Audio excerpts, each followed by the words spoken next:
Hello and welcome to The Ripple Effect. I am Selena.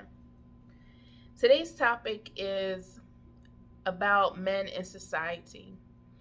There are a lot of ladies, a lot of women who are complaining about the men that's in society. Like, there are no good men, or better yet, I don't need a man, based on how men are expressed in society. And the truth is, a lot of us who are complaining about there are no good men out there, you raise them. That's what you put into the world. For those of you who are older, and even for those of us who are younger and have boys as children, what are you putting into the earth?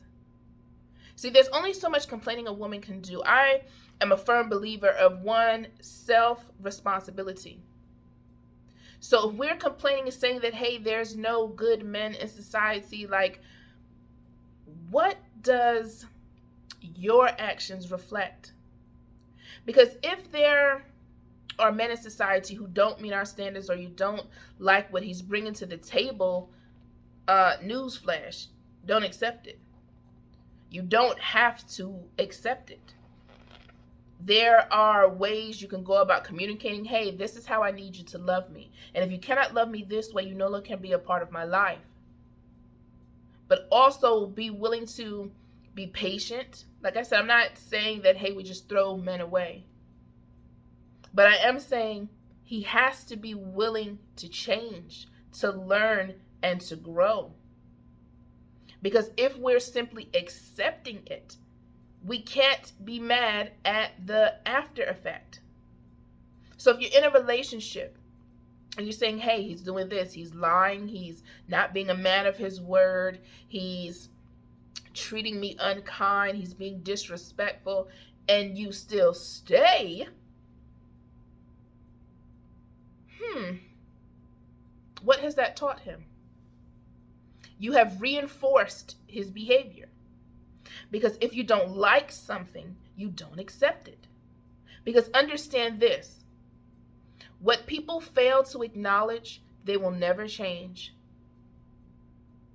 So if you are accepting this behavior, you are therefore reinforcing it by not saying, this is two-part, by not saying that this is something that I don't like and I need you to change it. And in addition, making actions that coincide with what you have said. Because understand this, lady. Let me give you a little game, okay, ladies? Men understand actions, okay? You boo-hoo crying. Oh my gosh, Ray Ray, you're so mean. I can't believe you would talk to me like that. Why would you call me the B word? Oh my goodness. Or if you want to be in his face and cuss him out and call him a B and call him this and say all these things, blah, blah, blah, wah, wah, wah, wah, wah, he does not care. And so you are aligning some actions into that. Understand that's very clear. Men understand actions. You can't just be on your pity pot crying all day saying, I don't like this and I don't like that, but what are you going to do about it? Because you are responsible for you. You're responsible for what you're accepting in a relationship, for what you are allowing. And we can only complain for so long and say that this is not working. This is something that I want to change. This is something that I want that is different. But I also encourage you, as always, what I say is get in your prayer closet. Talk to the Lord about it. Talk to the Lord and ask him how you should approach this situation. There are times when we just want to shoot off the mouth and say, these particular things. And I understand, I'm a human. I understand that, like, you're not going to be in the heat of the discussion and popping off at the mouth. Wait a second. Dear Jesus, that may not be your first inclination. But what I am saying is that you need to take time to be able to talk to God about your relationship and be able to talk to a person how you would want to be talked to.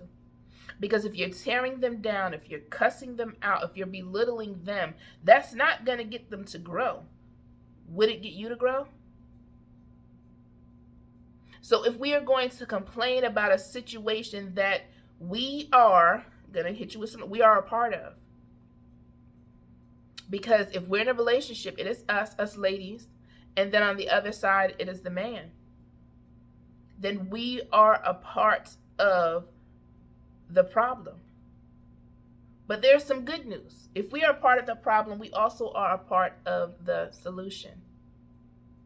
So be able to express and discuss what type of man you want in your life, but also be willing that when it shows up and it's not right and it's not what you want, it's not how you want to be loved, be willing to walk away. Be willing to love yourself enough to say, okay, this is not working. Don't just settle.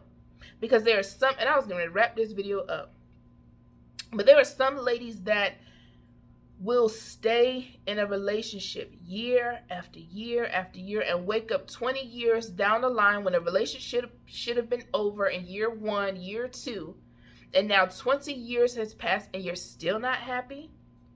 You're still complaining about the same, like, I don't know if you've ever been in a relationship. Oh, this is so honest.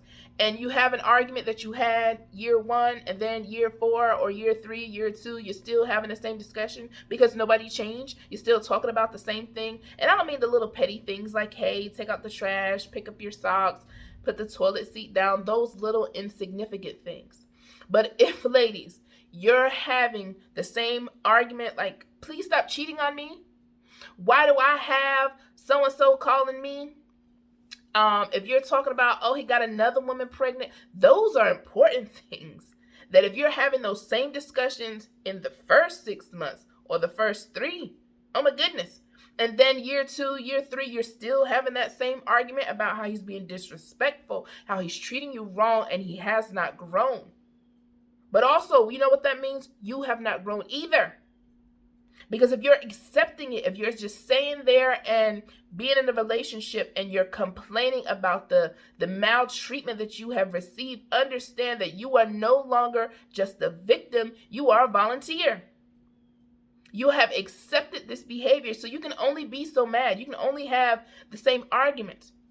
Because I know this particular lady that every time I have talked to her, she has complained year after year after year about something her man is not doing, something she wished he was doing. And after a decade, I don't want to hear that subject anymore. Because not only have you not really taken it in your prayer closet and prayed about it, fasted over it, you're still talking to me about it. And I have given you my little bits of information that I can offer. But if you're going to keep talking about the same thing over and over and over, like, how long are you going to kick a dead horse? It is dead. Walk away. Oh my goodness. But as you see, I'm getting fired up again, so I'm going to end it here. So ladies, join the OAC Nation and become an overcomer and confident.